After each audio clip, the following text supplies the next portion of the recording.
Mic check, mic check. What's going on? Welcome into another episode of the KZ Community Beat. I'm your host, Ross Martinez. Alongside me, my guest this week, Yvonne Greer Batton. Hello. Hi. Let's talk about that real quick. So I know professionally, I read about you as Yvonne Greer. Yes. But I met you personally from the episode that I was able to produce for you guys at WMBD and remember putting Batton out there. So what's the distinction between that? So Yvonne Greer is the name I was given. Got married to my husband and life partner, Greg Batton. And good man. Professionally, my family has struggled. That's not professional, that's personal. Personally, I know my family had some troubles back in Detroit where I grew up. And I wanted the name Greer to be associated with great positive things. I love so I that. told myself I will always keep Greer in my name, even if I get married. And professionally, I did stay Greer for a year or two. But my husband has two kids that I got as a bonus when we married, and their last name is Batton. Our son David was playing hacky sack, going to school one morning, got hit by a car. The guy who does the music and sound stuff, right? Yes. Cool. I'm going to get him on the pod, too. I think I'm going to interview your entire Excellent. family. He's a wonderful He got hit by a car? When he was a kid. Ay, pobrecito. So we go racing to Pekin Hospital, because they lived in Pekin at the time. And I told Greg, I said, you jump out, go check on David. I'm going to park the car. I come back to the hospital after parking, and I say, I'm here to see David Batton. And they said, family only, an emergency. And I said, I am family. And they said, do you have ID? My ID said Greer. Oh, that's fine. And anybody who knows Greg knows that he's white and I'm African American and I don't look like him. I had no identification. And so I don't blame somebody for asking the question. But I realized at that moment, oh gosh, I'm going to be in the care of these two kids who don't share my name. So I thought it just responsible to change my name. So legally, I'm Yvonne Greer Batton. But then my mom was mad that I got rid of my middle name. What's the middle name? Lynette. Lynette. Oh, that's a beautiful name. Thank you. See, when I got into radio, I remember everybody was like, hey, you need a radio name. But I love my real name, Ross Martinez. That's like, great. it's my legal birth name. But my dad's name is Rosalio, Rosalio. So he took out the A, put S, and split it across. So my name is Ross Leo Martinez. Love it. So I remember my pop's like, oh, you're using your real name? I'm like, yeah, it's your name, Pop. Like, I know he gets a kick. He'll be driving his car and he'll listen to the show through the app and everything, and he hears Ross Martinez, and I know that gives him the smile. So I can relate to the story of you. And that's my hope in keeping my name professionally, is that anybody in my family comes across anything I've done, that I do them one proud.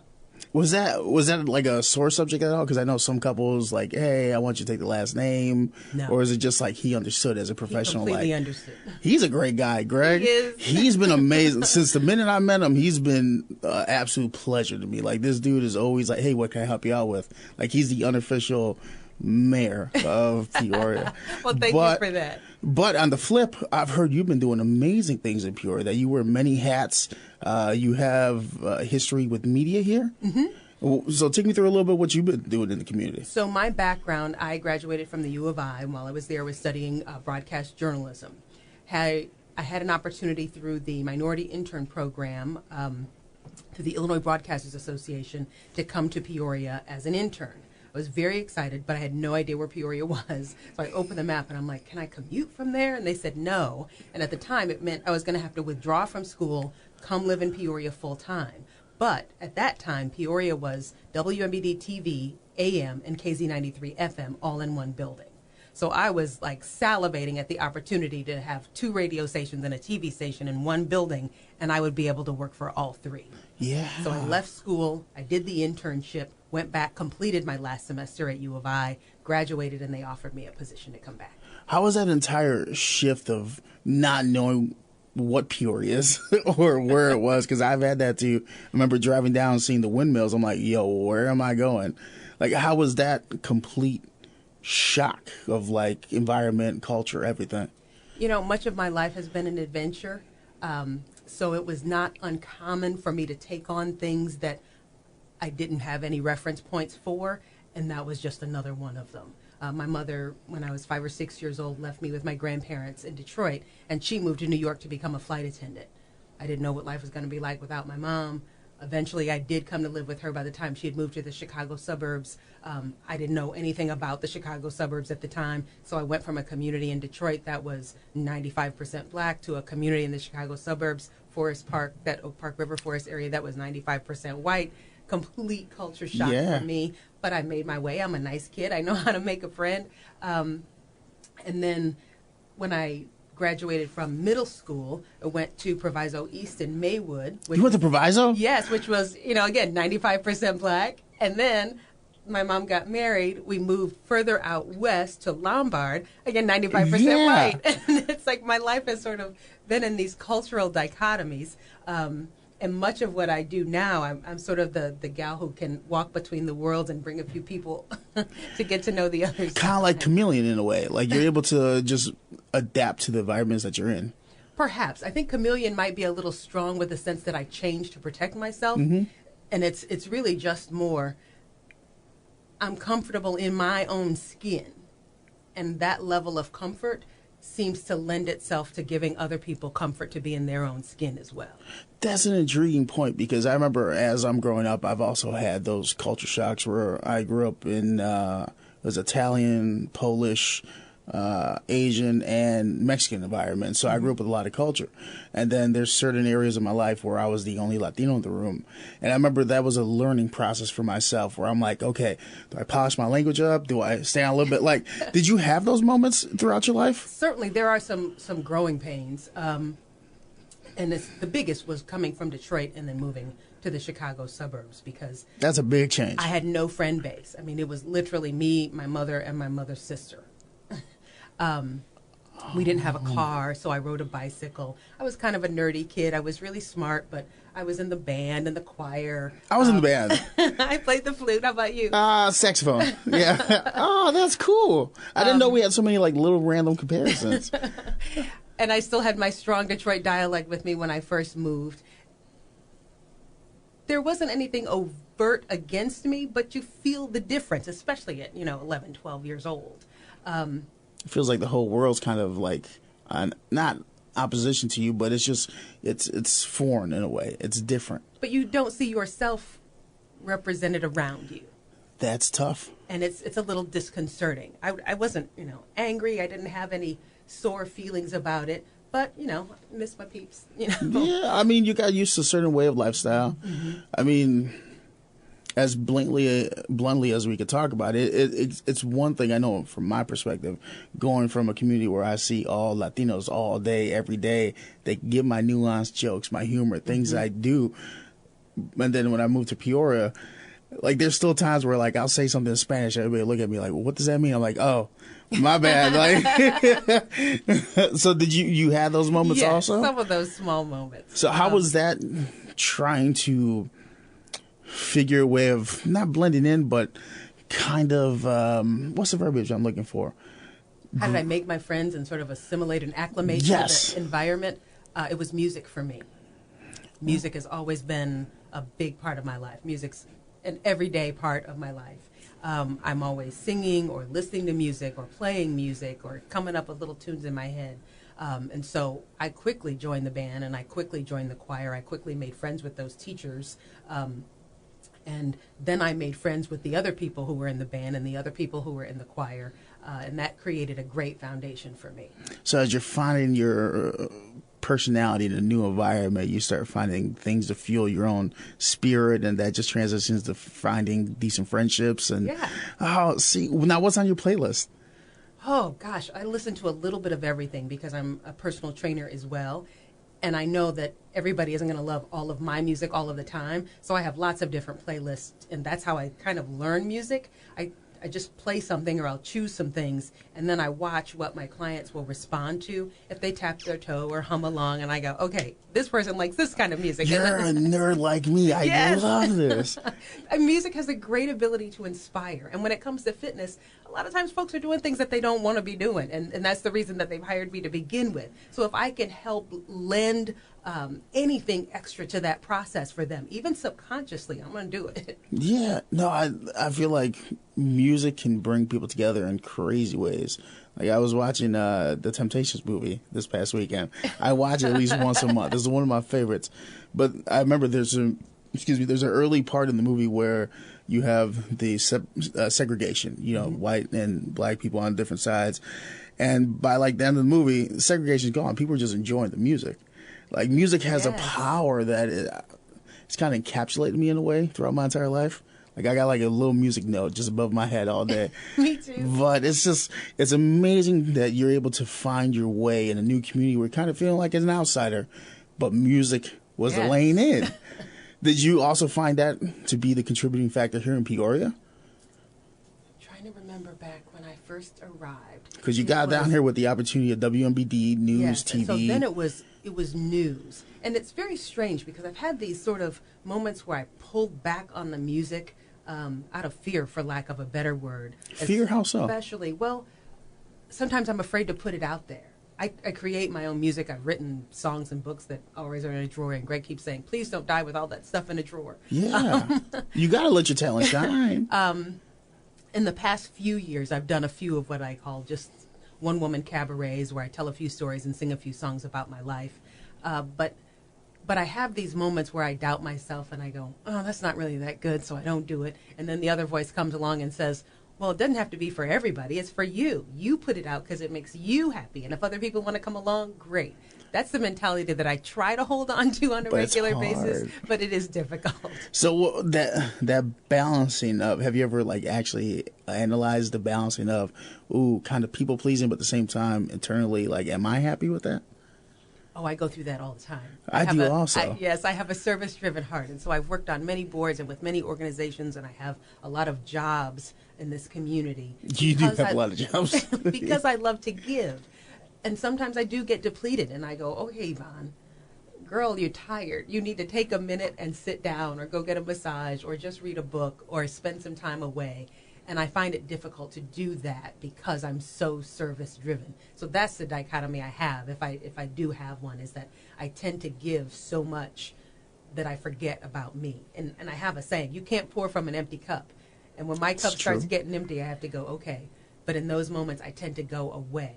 I have to leave the community because if I'm here, I love people and I love my town. And if someone calls and makes a request, I'm generally going to respond in the affirmative if I don't have anything else going on. If there's one thing I've peeped and noticed about you in the times I've seen you out in the community or just rambling on social media, I'm like, she's always got a smile on her face. She always looking like best friend to everybody. And then it could be draining because I go through that also. But do you also have the moments where you're doing the R&R, TLC moments, but your brain's still thinking about, but I could be working on this? Or did you like turn that down now? I go back and forth on that issue as well. I mean, I wouldn't call myself everybody's best friend because let's face it, everybody can't love everybody. I can love you from over there, but not everybody. I can have love for you. I can love for you. That's a polite way of saying, hey, don't come around these parts. But I will not be rude. And so I'm never going to condemn or name call. Or ostracize in a way. It's just not my way. I will always be polite. I will always be cordial in a public setting. But we all know everybody can't love everybody. And I know everybody doesn't love me, so that's okay. That was probably one of the hardest things for me to come to terms with, that not everybody's going to really genuinely like me as an individual. I'm such a people pleaser. Like, I've learned that through therapy and everything, where I'm like, I just want to give. Did you ever have those moments? Or was it always like, it's okay, can't win them all? Of course, I've had a few, like, growing up, high school years, everybody wants to be liked. But I'm really comfortable with me. I spent a lot of time alone when I moved to Chicago with my mom. Her sister ultimately moved back to Detroit, and so I was a latchkey kid for a long time. In fact, that's a funny story as well. My mom had a system. I was to be back in our condo by 8:30 p.m. when she had a flight. She was a flight attendant for TWA. And she'd be gone for 2-3 days at a time sometimes. And she said, I'm going to call every night at 8:30. You be here or I'm calling the police to find you. Sounds like So I was like, okay. I had a certain number of meals that she had taught me how to prepare, some frozen dinners I had lots of. This bill needs to go out on this date. She'd write the date in the corner where the stamp went, and then I would stamp it and take it. And I only had 3 friends that she knew well that were allowed to be there when she wasn't. One of them was over, and that girl's dad, her name's Mary. She lives out in California now. We still keep in touch. Her father came to pick her up. And usually Dad was just honk and she'd run down. But he came up, and he said, you guys hang out a lot, and I've not met your parents. He's like, is your mom around?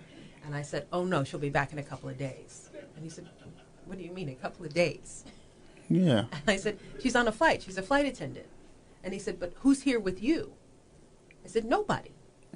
And he said, well, you can't do that. And I said, we do it all the time. I didn't realize I'm getting my mom in big trouble by having this conversation. But back then, even now, like, you get a baseball bat and a sock and a rubber band, you got 3 shots. You know what I'm talking about? Like, that's a Chicago security system. And Detroit, it's like, this is kind of how we do it. We don't have money for a sitter. Yeah. So anyway, he said, well, how about this? He goes, you go up and pack a bag, and you can stay at our house. And I said, oh, no, sir. My mom said 8:30 she's going to call, and if I'm not here, she's going to call the police looking for me. I said, I really need to be here. And he said, all right, then we'll wait. And so he waited, and my mom called at 8:30. I told her that Mary's dad was there, and he wanted to talk to her. And he explained that this was not a good thing for an 11, 12-year-old girl to be experiencing.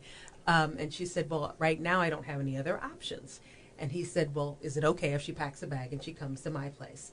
And that began to continue. When my mom had a flight, I would pack a bag, and I would go over to Mr. Swearingen's house, and Mary and I would hang out. She had bunk beds. She was in 8th grade. I was in 7th. And we did that until the next sister moved to help take care of me. So it seems like you've always been on this strong independence kind of vibe throughout your life. Yes. And so there were so many. My mother is one of 10 kids, and I'm the oldest of, I lost track at 65 grandchildren. In our family 65 grandchildren. There's a lot of us. One of my mom's sisters has 10 kids, so there's Greers everywhere. You just have a huge family. That's a big tree. But there was this sort of undercurrent. Of course, we can't give everybody everything. And so you're going to have to step up and provide for yourself in some cases. And so I learned quickly on when I was 15. My mother said, look, I'm having trouble affording you. You're here with me and happy to have you, but I'm going to need you to get a job. And so at 15, I owned one blue suit. I put it on. I went to State Farm Insurance. I answered an ad for a telemarketer, and I got a job working in insurance when I was still in high school. Yo.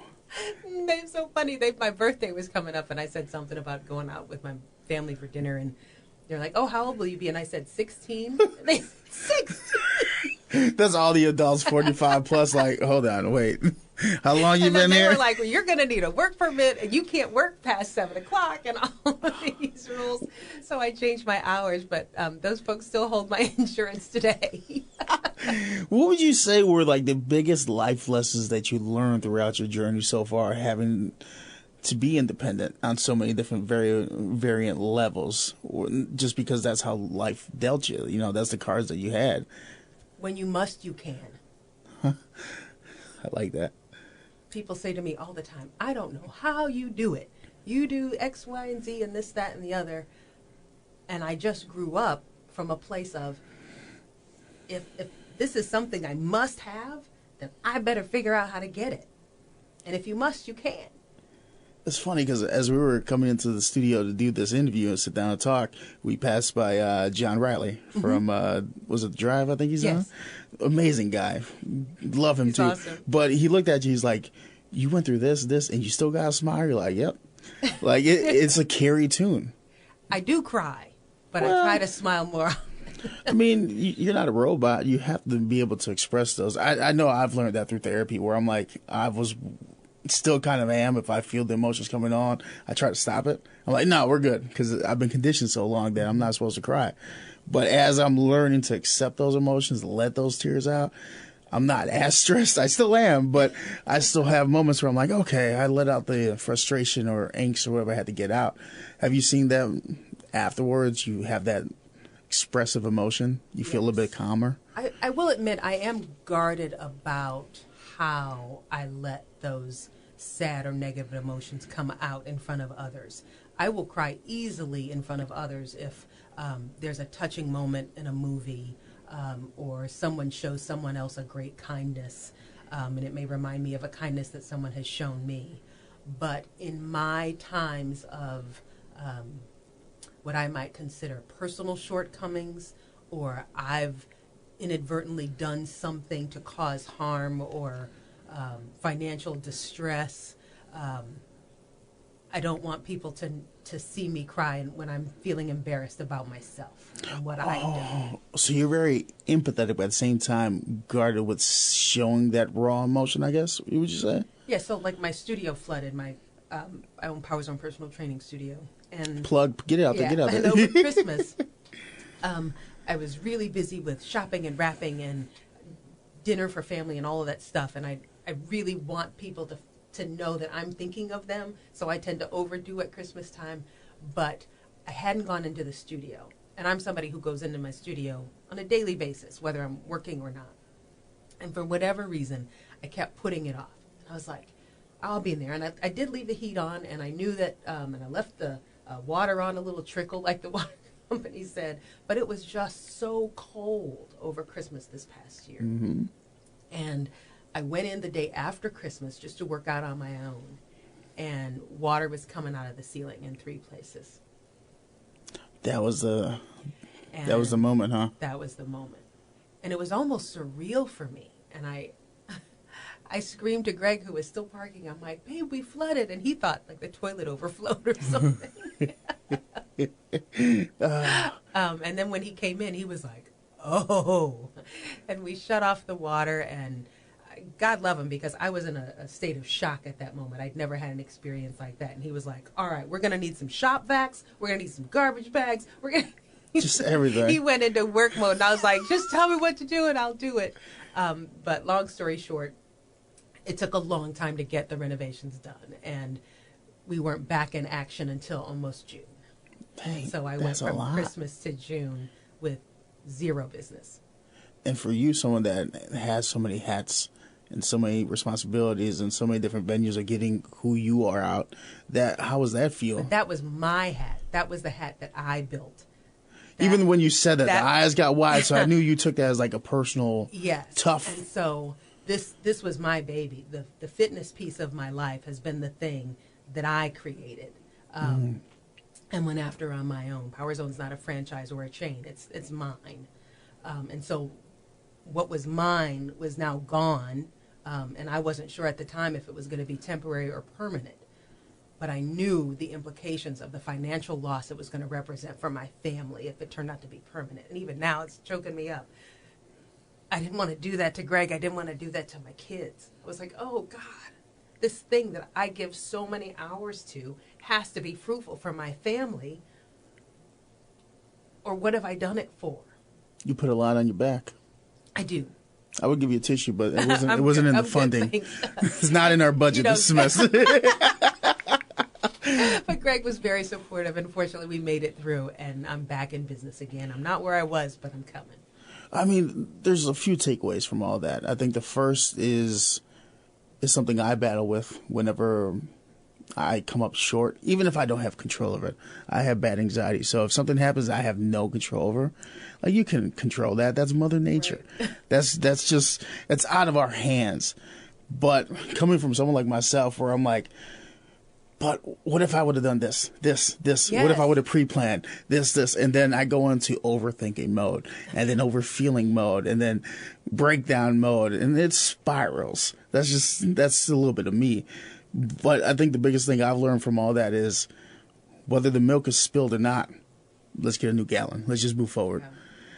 Yeah. Has that been a challenge for you to kind of like turn that, but what about this? What about this part of who you are? Because I feel like you're an overachiever to like the 20th degree. I have moments where I sort of drown myself in my sorrows. I drank a lot of wine when that studio shut down. I won't lie. But I'm also an eternal optimist. And so when I wake up in the morning and I go, okay, I don't have this, but what do I have? I'm also the marketing manager for Peoria Home Alliance that runs 10 home improvement companies across central Illinois. Well, I still have that job to go to, so I'm going to do that. I'm still chair of the Peoria Civic Center. I'm going to do that. I'm going to see if I can be of greater service in the places that I still touch. So yeah, but that one area of your life was just that magnified because it's something very personal to you? It was what I created. I've been a fitness instructor since 1994. At the time, I was a Jazzercise franchisee. You did Jazzercise? Yeah. My mom took me to do Jazzercise back in Chicago. It didn't work, clearly. But I may have to talk to you. We might have to do something to get this belly fat down. My mom liked you afterwards. It was at U of I that I discovered it. I was working with a woman in the office. And did you do the big Jazzercise event at U of I back in like 2008-ish? No. Because I remember going to that. Because by then I was here in Peoria. Oh, I was about to say we met. That would have been crazy. You met a young Ross and I was just hands up. But my friend said she wanted to try this Jazzercise thing, and I was like, okay, I like aerobics. I like music. Let's do it. And we went 3 times a week over the summer. And when my friends came back to campus in the fall, people kept saying, what did you do? What did you do? I'm like, what do you mean, what did I do? I didn't do anything. You danced. Like, but you have muscles. I was like, I do. Thank you. And I seriously, I was just going and having a good time and supporting my friend Ellen. I was not at all thinking about what was happening to me physically. But I enjoyed it. And I was like, well, if I'm getting great results at something that I really just like doing to do, that's a cool thing. And then when I moved to Peoria, what was that, December of 90, I saw, oh, there's that Jazzercise thing. I wonder if it's the same as what I did in Champaign. Well, it turns out Jazzercise anywhere is Jazzercise everywhere. They send the same routines to instructors all over the world. Yeah. So I was able to catch on quickly. And at the time when I first moved to Peoria, I only had the one job as a reporter for Channel 31. And so I had all of these extra hours in my day. I was like, what do people do who only have one job? So I would go to Jazzercise like 2 or 3 times a day. I would take classes just so I would have stuff to do. Well, when you go that often, at least for me, I was able to memorize the routines. And there was a moment where the instructor was on stage and she couldn't remember the next move, and I could show her from the back of the room. I don't know you well, but I know you well enough through this conversation to be like, I got you. Don't worry. And the owner saw me do that, and after class she said, how did you know how to do that? And I said, oh, well, the formula I figured out quickly. I said, during the verse of the song, you do these moves, and then during the chorus of the song, you do these moves. There's usually something else that happens at the bridge, and then you come back to the chorus to finish. But that's music. Yes. That's music. And structure in a way. Yes, they just put movement to it, and so I linked the two up, and they fit in my brain. Like Jazzercise. So that's kind of how you operate on a daily basis. So I became an instructor, bought a franchise, did that for 4 or 5 years. And I was in East Peoria at the time, wanted to expand into Peoria and got into some disagreements with the district manager about where I could physically locate. And then I said, well, if I can make money for you, then I can make money for me. I will leave Jazzercise and I will create my own thing. And that's how Power Zone was born. Power Zone came out of, okay, what's the saying that you had? If I can, I will. If you must, if you can. Ah, there you go. So in those moments, if you must, you can. Yourself, this is something that is a must for me in my life. There's no if, no ands, no buts. I've decided. I've cut away all other opportunities. I must have this. Then you can get it done. But it's in those moments where we go, well, maybe. I take a lot of passion in what you're saying there because that's the story of my life. Like from 2008 till now, I've been nothing but radio. I saw this is what I wanted. This is what I was going to do. I can make this happen. And everybody's like, no, make sure you have, outliers, all that. I'm like, no, I am fully dedicated to the thing I'm passionate about. So what's been your biggest passion in life? Oh, that's a good question. You like that random transition? Yeah. You thought I was going one way, but nope. Welcome to the Mexican Oprah. How you doing? I am passionate about so many things. It is actually troubling to me to harness 1 or 2 or 3. I mean, It's like creative ADHD. You're like, I could do this, I could do that, I could do this, I could do that. I don't worry about dying. I worry about dying without doing all of the things that I want to do. Also, I don't know that there's enough years on the timetable for me to do everything that's on my list. So, like, your fear is being unfinished, in a way? Yes. Oh, that's interesting. Because I feel like mine is being misunderstood.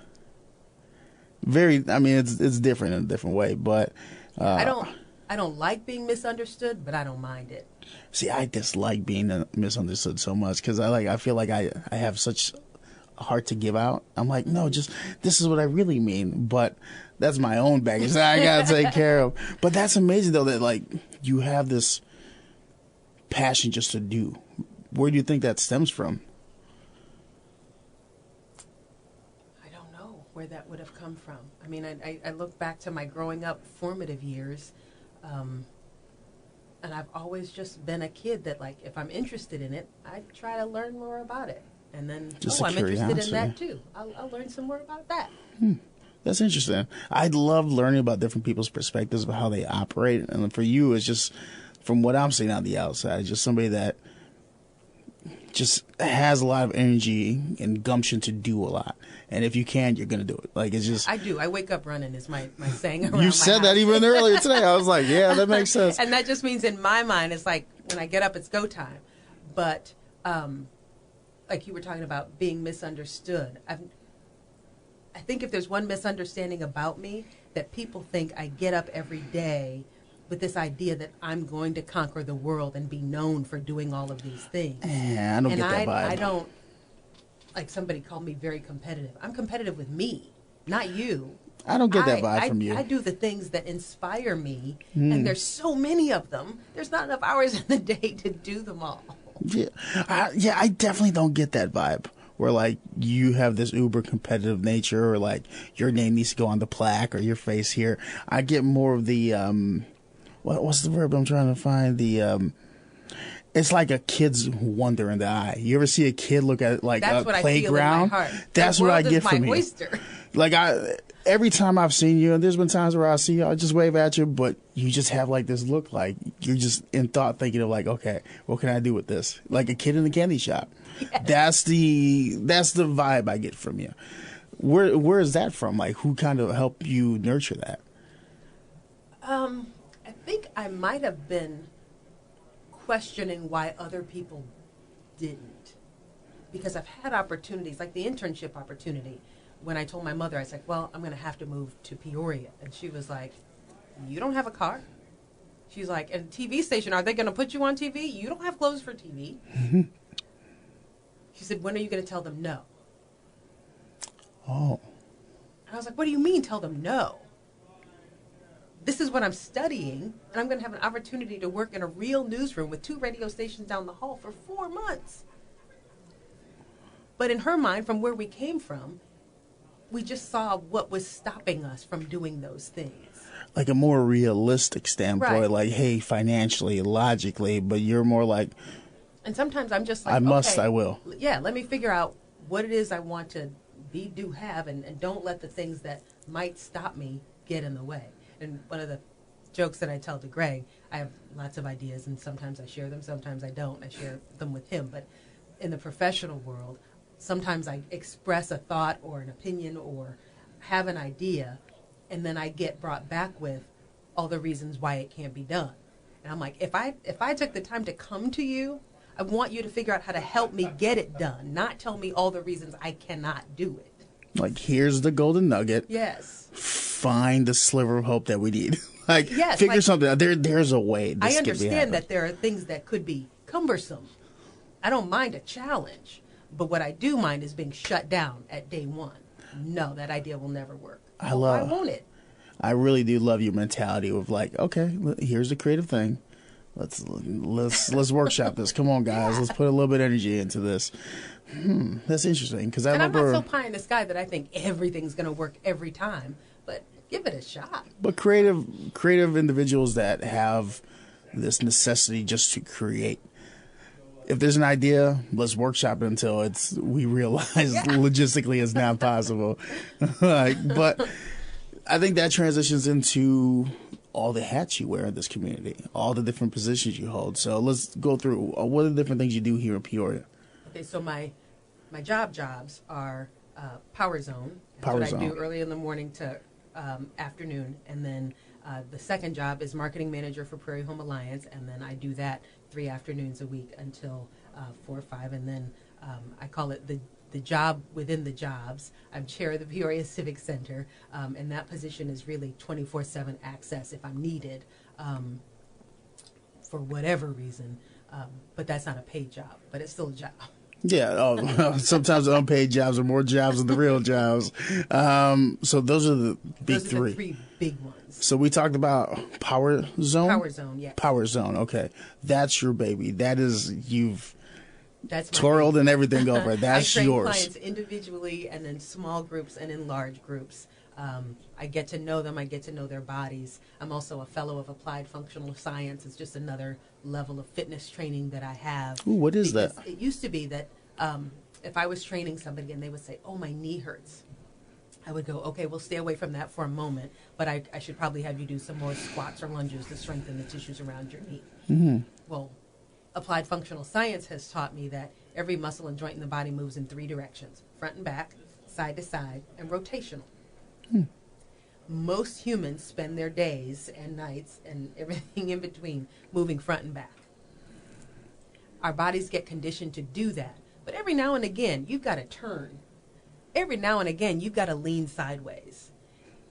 And in moments like that, if your body can't adapt, it's like a truck that drove through a field, the same path, the same path, the same path, and then it tries to turn off. There's a ka-clunk. And that's like your muscles. You did a ka-clunk.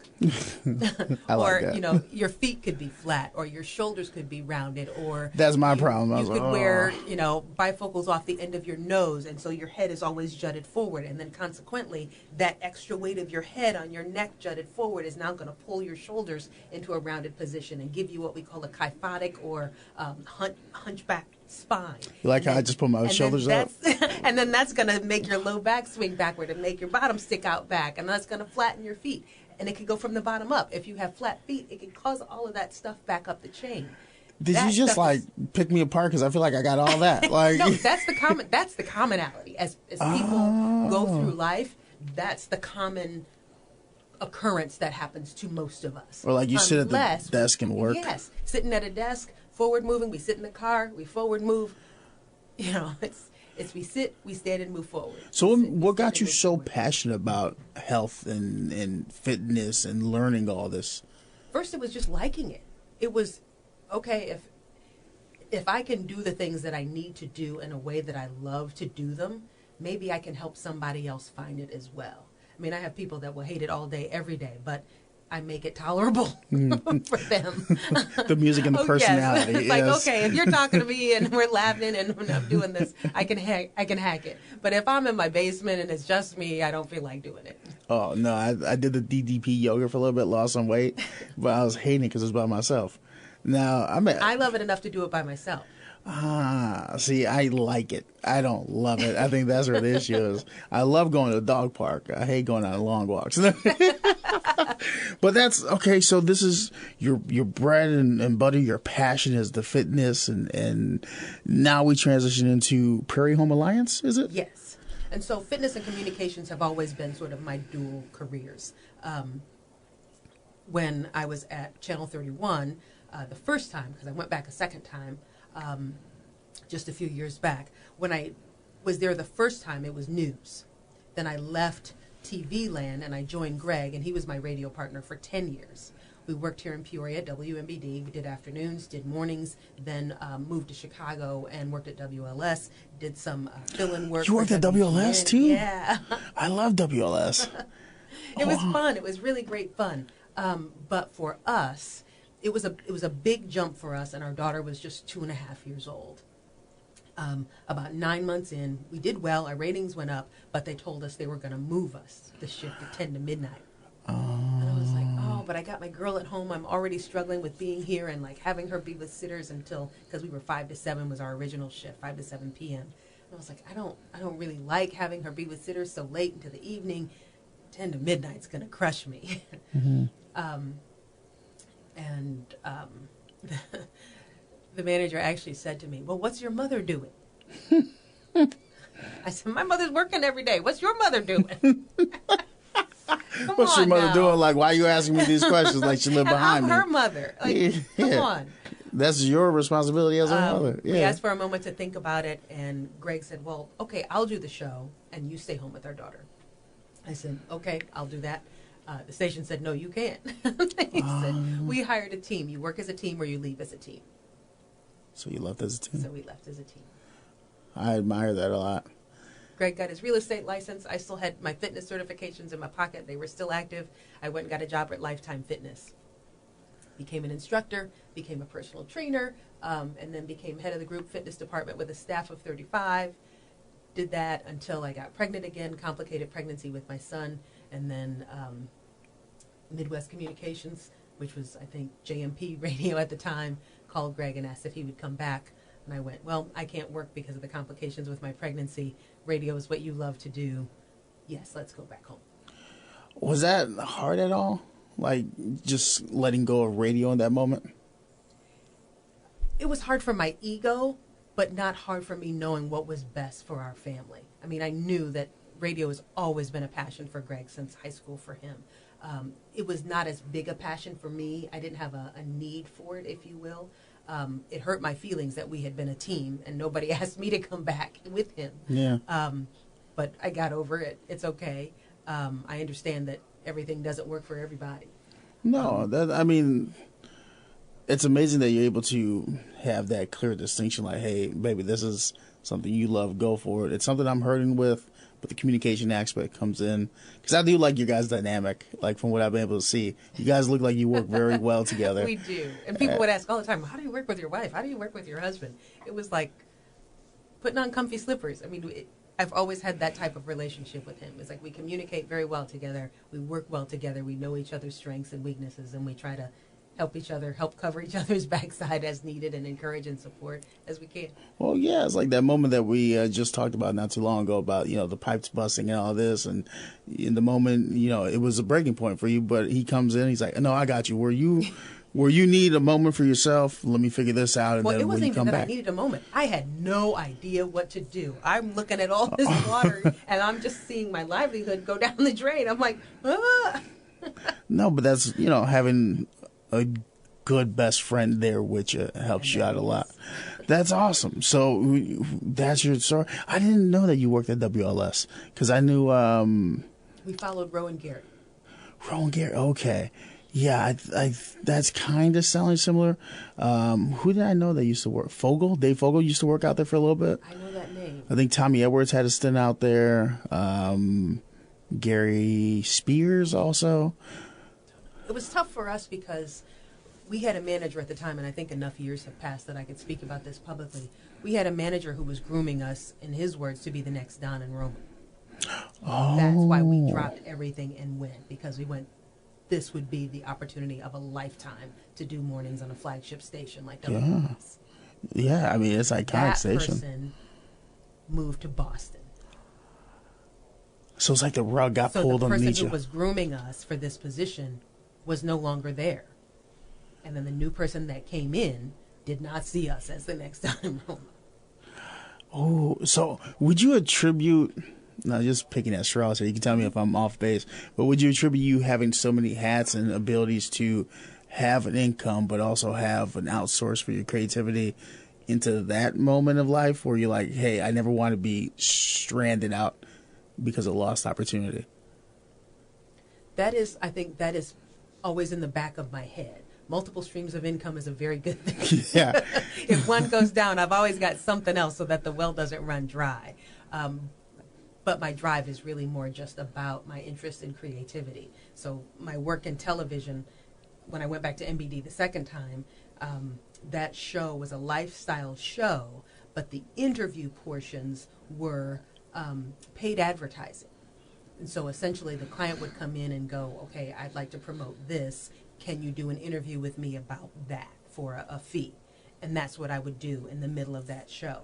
And then COVID hit, and the news director was like, okay, we can't be doing lifestyle show and paid programming in the midst of this pandemic. Can you switch back to news? And I went, okay, I love news too. So we did that. And then on the backside, we created this hybrid CI Newsday, Central Illinois Newsday, which is what it is today. But it was in doing that work. Prairie Home Alliance was one of the clients, and their individual companies would come, and I would interview them.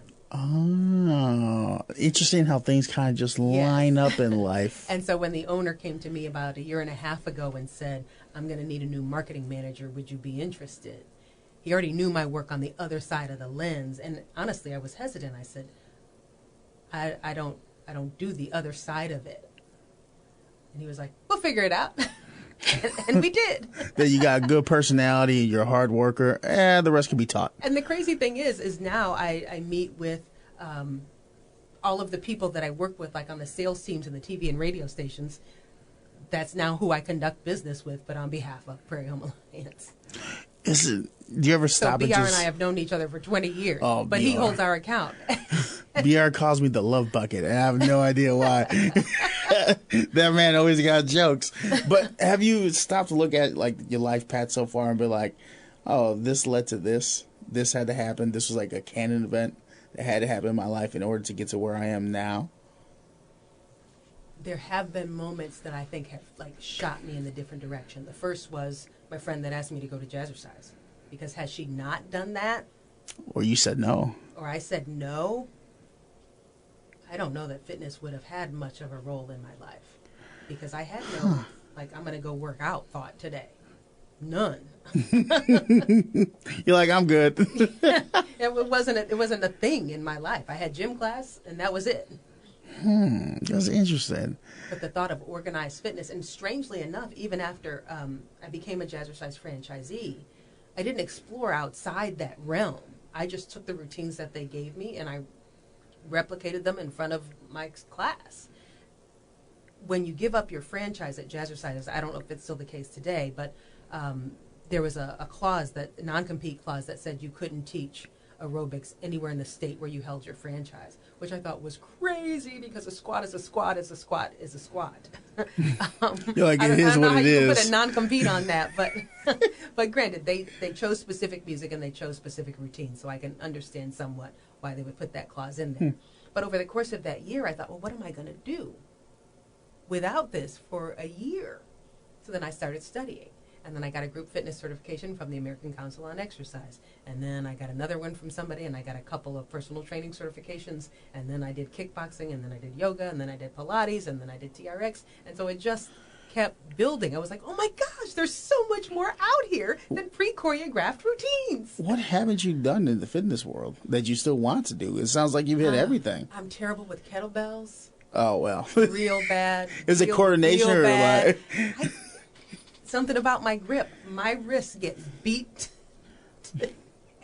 They just get beat up when I hold that. If I don't hold it For well, real? I don't like it. Dang. So is there anything like any... I don't CrossFit. I heard CrossFit's intense. It's very intense. I I do it because I love it, and I know how to get the results that I want and the results that my clients want, and doing what I do. I'm not knocking it. It's just not my thing. Running's not my thing. I'll do it if I have to, because it burns a lot of calories in a short amount of time, but I don't like it. I think that's what I need to start doing. I'm kind of on the couch potato vibe right now, you know what I mean? Just gotta have a reason. I got to have somebody invite me to Jazzercise, and then my life path is going to change. But you can do that in your living room. You've got all the music in the world. Turn it on, dance. That's exercise. True. No, you're right. You sound like my sister right there. She's like, just do it, Ross. I'm like, all right, fine, Nike, get out of here. But all this it amazes me, because I'm like, you just have this natural gumption that all like, oh, what's that? All right, let's do it. All right, what's that? But then how did you end up with the Civic Center? Former Peoria Mayor Jim Artis called me one day and asked for a meeting, and I said, sure. And then he asked me if I would serve on the board. And I was like, well, why me?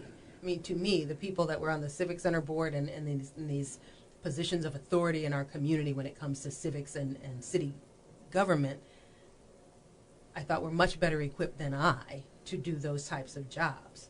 I'm like, I'm a personal trainer, and I occasionally do a news story every now and again. Oh, underselling yourself, I see. But he said he liked my work ethic. He had seen the work that I'd done, and he's like, I know how busy you are, and you always still manage to get things done well, and so I think you'd be a good fit. Great. So I started out on the board just as a non-voting member. I do like the system that's set up. You start as a non-voting member, and then if somebody goes off the board who's a voting member, then you become a voting member, and another non-voting member gets appointed. And then I became the secretary, and then vice chair. And then a year ago, I was made chair, or voted chair. Usually a chairperson only stays 1 year, but because we have so many things going on at the Civic Center right now, we've got over $47 million in capital improvements that we need to get done. Many of them have already many of them are already underway. And so we as a board thought it would be prudent if we all just sat tight and watched some of these things progress. And so we have the same chair, the same vice chair, the same head of our finance committee, the same head of our capital committee, the same board structure exists that existed last year, so we can try to see some of these projects through fruition. Now, I know you have an interview coming out Friday, right? You're doing an interview with Greg and Andy Driscoll, Deconstructing Downtown. And normally I release this on Wednesday, so I wonder if we should lightly talk about this and promo it for, like, hey, if you want to hear more, tune in Friday. Do you want to do that, or would you rather just talk a little bit and then we release this Friday? I would rather release after theirs. Okay, only because cool. I'm going home. Yeah. I got to go home at some point. I want to make sure you're good. I don't want to step on any toes. And I'll tell you, Greg is one of the last people he's been amazing to me. So we're talking Wednesday. Big news just came out. You did an interview with Greg and who was it again? Andy Driscoll. Andy Driscoll. So we're talking about the Peoria Civic Center and the new things that they're doing. Can you inform me a little bit on this? Oh, gosh, there's so much happening at the Peoria Civic Center right now. So the previous chair before me was Matt Bartolo. He was able to secure a $25 million grant with the help of our state representatives, Dave Kaler and Jahan Gordon Booth, for $25 million in a Department of Commerce and Economic Opportunity grant. That is a mouthful. Yes, it is. DCEO, I'll say from here. There we forward. go. So we have this $25 million grant, but we have $47 million in capital improvements that we need. The place needs a new roof. It needs new carpet. The parking lot needed to be redone. We needed new heating and cooling towers because the Civic Center also heats and cools City Hall. Oh, I didn't know that. Yeah. And if you'd ever been on a day when it was raining, you would see the buckets all over the Civic Center, which is not great form when entertainers are coming to town. It's like, seriously? It's a bad look. Yeah. It's a bad look. Mm-hmm. But all of these capital improvements needed to be done. And so we were able to secure through the city of Peoria another $20 million in bond funds so that we can get a lot of this stuff done. Oh, so big changes are coming to the actual infrastructure of new the Civic Center. New retractable seating in the arena, new sound system, a new scoreboard is in the works. I mean, just lots of wonderful changes. Just an update into 2023, 2024. So with that, putting the shine on the place, we are seeking a community partner, if you will, a business community partner. We put out a request for proposal for naming rights for the Civic Center, and so we're hoping someone will come on board and join us in that endeavor. What else is going on? Oh, Jahan Gordon Booth also helped us secure a $500,000 grant for our seed investment fund. And it's designed to help broaden our entertainment options at the Civic Center. One of the criticisms that I got when I became board chair was that the Civic Center doesn't do much for the African American community in Peoria. And I asked questions. Well, is there any validity to this? If so, how do we rectify it? And what is really enlightening to me is learning about the entertainment industry and how acts come to Peoria. Mm-hmm. So it's no longer like you plunk a chunk of money down for Beyonce, and then Beyonce says yes, and she comes here. There are promoters that are involved as middle people. Yeah, layers. And so those promoters are really the ones that our general manager, Rick Edgar, will communicate with about certain acts. The promoter takes most of the risk.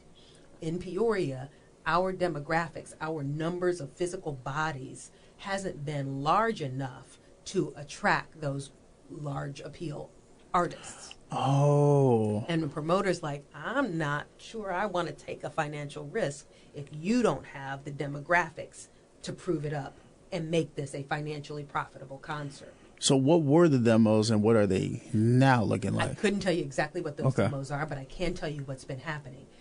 To date, now, like some 60% of ticket sales are coming from communities outside the Peoria area. 60%? For some shows, yes. So that's like Bloomington. More than 90% Bloomington. of people are buying them online, so people aren't coming to the box offices anymore, which is why we have reduced hours at the box office. But we understand that depending on the artist or the act or the convention or event that's here, people will travel to Peoria. And if they're traveling to Peoria, they're sleeping in our hotels, they're eating in our restaurants, they're spending money at our museum and our riverfront market and all of those things. So the Civic Center is not just an entertainment hub, it's an economic driver for the community as well. Yeah, I've seen a lot of people firsthand coming in from out of town for exhibits, fairs, it was a comic book convention like a couple weekends ago. Yeah, I saw people in what's it called, cosplay, just walking around downtown. I'm like, yo, this is cool. Like the Pokemon convention. Yeah, I did. I saw a bunch of people and I almost like just nudged them, like, hey guys, we getting Pikachu. Like, Illinois music educators. Bradley does speech tournaments here. National speech tournaments happen here. So the Civic Center is the hub for so many different things. But getting back to that seed money, so what John Gordon Booth was able to do for us through the state, also through DCEO, but through the tourism office, not for capital improvements, is set aside $500,000 for us to use as a seed fund. And by that I mean we help mitigate the risk for the investors. We do our part in working with the promoter and trying to promote the events within and without of our community. So, hey, Springfield, Decatur, Champaign, Bloomington, Quad Cities, Monica's coming on August 19th. Yeah. You say you want these type of acts? Come on, get here. If we make money, part of that goes back into the seed fund to help mitigate the risk for the promoters on the next event. So would this be the first, like, not trial, but like a test to see if... Monica's our first concert coming up on August 19th, followed by Black Violin on October 20th. That's a group of guys out of Florida. One of them lived in a rough area. Mama said, I'm not losing you to these streets. You're going to take violin. Took violin. Yeah. Enjoyed the classical training that he was getting, but wanted to bring some of the music of his neighborhood to it. So they put a hip-hop spin on classical music. Really? Yeah. When is that again? That's October 20th. It's called Black Violin. I'm going to check that out. That's cool. I like that. Spring, there's a Brazilian dance show that's on the docket. And so got my attention. R&B, rap, gospel, spoken word, dance, the things that we've not traditionally been able to do because there was too much financial risk. Like you spend all the money and then nobody comes. The state has helped us mitigate that risk with the intention that we're going to do everything that we can do to make these shows successful. So we need the community to come out and support so that this fund will continue to grow. I like that. Now, can I ask a question, a point of personal privilege? Yes. I've been watching some stuff on CNN. Point of personal privilege. So this past weekend, we had the Fiesta en Rio, and I saw more Latinos than I've ever seen in Peoria. I went. It was a great event. It was awesome. Shout out to Cristel and everybody that got us involved. It was She's amazing. on our board. Oh, she is. Yes, so she sits on the then Civic Center Authority. that is the next question. Like, would we be seeing any Latino theme Yes, sir. stuff that's also coming? Yes, sir. So we're working on it. Oh, that's interesting. I like that. So we're starting to see like just an expansion in general for entertainment and culture and everything in Peoria. It looks like. We're hoping, we're working at it. And what's your hope for the community and I will with tell all you this? that a lot of folks don't know this because I don't think I've ever said it publicly, but you sit on my committee. Yeah. I haven't made it for public the yet. seed fund, because we want your input. Thank you. I appreciate it. Yeah, I remember I saw that text. I was like, is she sure she's sending the right person? Because I had that same moment that you had that we talked about. We're like, me? Like, well, I know you know music. I know your cultural background, and we want the voices represented. Oh, I greatly appreciate that. I won't lie. I remember I called my pop like, hey, guess what I got asked to do today? And he's like, what do you mean? I'm like, I don't know, bro. I'm going to figure it out with you. But no, it meant a lot that you reached out and asked. Well, and we know we don't know everything. And so we try to surround ourselves with people from various aspects of our community, from various business backgrounds. Like just the makeup of the board is really diverse. And I love it. Just love it.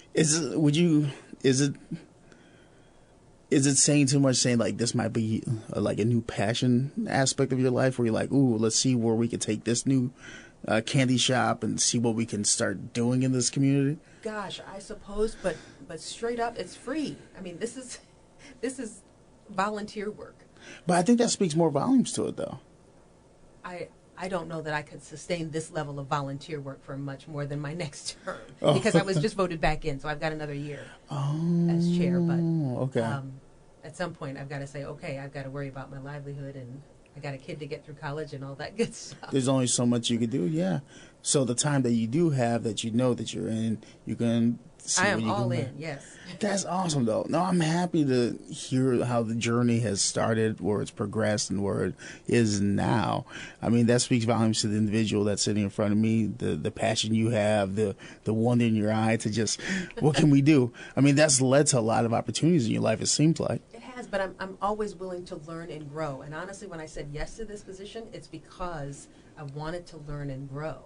I mean, this year on the plate for our board is negotiations. I mean, did I think I would be involved in negotiations for the Peoria Rivermen? Did I think I would be involved in negotiations for Bradley? Did I think I would be involved in negotiating between just everything that comes with this job? Most of it is new to me. And so I'm learning alongside people. I'm learning from people.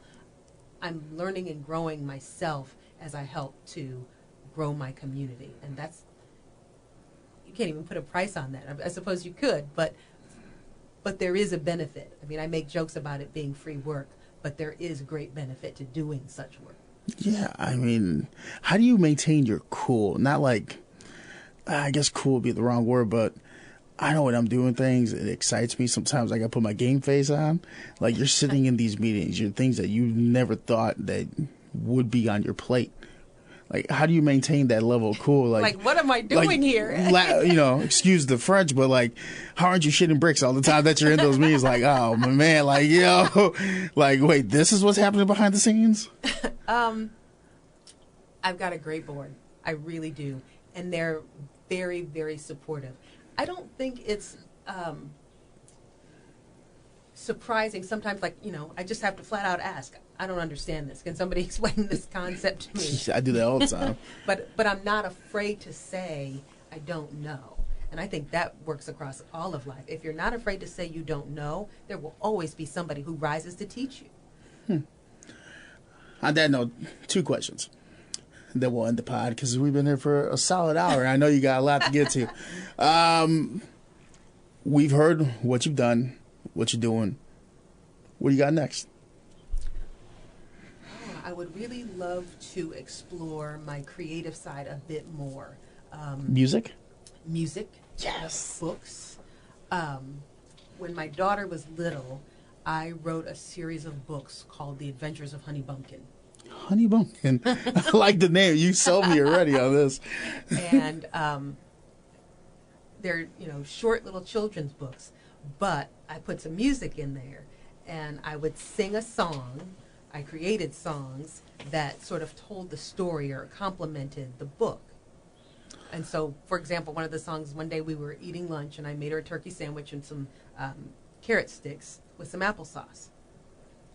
She ate her food, and then when she finished the applesauce, she put the little plastic cup on her head. And I said, if you put it on your head, it's a hat. And I said, and then I stuck it on her foot. I said, if you put it on your foot, it's a shoe. And then I held it to my mouth. I said, if you drink it up, it's a cup. What else can we do? And so the imagination song was born. And so that song complements a story about taking a break from the playground, going home and eating lunch, and using your imagination, and then fostering that. What can you do with anything in your life? That's true. That made me think of, I don't know why, but like the cadence remind me of, you remember Lamb Chop? The Lamb Chop song? I grew up watching that. Or the song that never ends. But that's awesome. Like, I would love to see that. I would love to talk to you once you start getting into that more full force. Because I feel like that's going to be such a switch. That creative side is going to be amazing. The creative part is the easy side for me. It's that little voice in my head that says, girl, you can't do that. That says, now what? So now I have to have the books published. I have to have the music produced. I don't I read music, but I can't write a score. I can hear the whole song in my head, but I don't know how to tell a musician how to play it. Well, did you ever think that maybe where you are now in life might be the candidate event to launch into that?